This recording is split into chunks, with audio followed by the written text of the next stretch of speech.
they put Santiago Ponzinibbio to fight Usman in Chile. That was the first time UFC was going to South America. Besides, that was not in Brazil, right? So they need a big fight. They put Santiago Ponzinibbio with Usman. I think 2.5 weeks before the fight, Santiago Ponzinibbio pulls out the fight. He hurt his hand or something. So they call Eduardo and say, we need Demian to fight. 2.5 weeks. And then Eduardo said, but how? And then I said, no, we need, we can, negotiate things and let's do that. And then Eduardo called me and said, no, Edu, we're not going to fight in 2.5 weeks. He said, look, but I can negotiate this and that. I said, okay, let's think about it.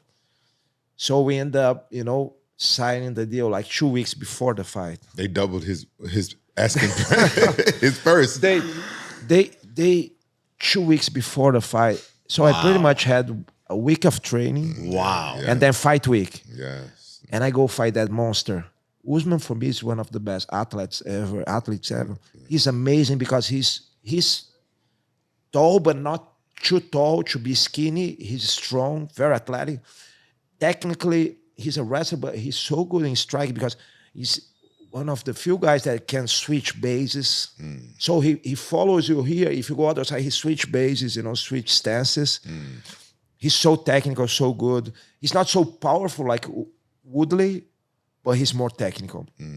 And I think he's more athletical too. Not so explosive, but, very, very good fighter. He ended up, being the champion. Yeah. So I go to that fight, and man, I don't know how I got into my best position, to his back, put one hook, and then, I punch him a little bit, stay there. And I need time there because, he was overhooked. Actually, he hurt his shoulder, he told me after the fight, because he was holding me so tight, because his glove gets stuck. And that was lucky for him because he couldn't even pull even if he wants to pull the hand. His overhook gets stuck. So I start to move. I say, okay, it's just a matter of time. Then the referee say, work, and then I do a couple punches, but in like 15 seconds, something like that. And he just break the fight. And I was, oh my God. Who was that referee? I It was don't remember. a white guy.